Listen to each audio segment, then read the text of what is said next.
আর জাহান্নাম ছাড়া উপায় হবে না। আর হে নবী, আমি চিন্তা করে দেখলাম দুনিয়াতে সূর্যের গরম সহ্য করতে পারি না, জাহান্নামের আগুন আরো কত ভয়ঙ্কর হবে, কেমন করে সহ্য করব? এই ভয় আমি কান্না করেছি।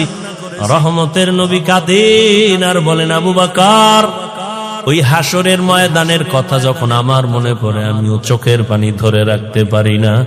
কিয়ামতের ময়দানে কেমন ভয়ঙ্কর অবস্থা হবে যে নবীরা কান্না শুরু করবেন, আমার উম্মতের কি হালাত হবে।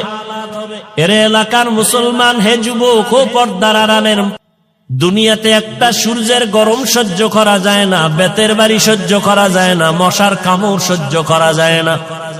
গুনাহ নিয়ে কবরে গেলে জাহান্নামের আগুনের গরম, হাসরের ময়দানে আরো কত ভয়ঙ্কর আযাব।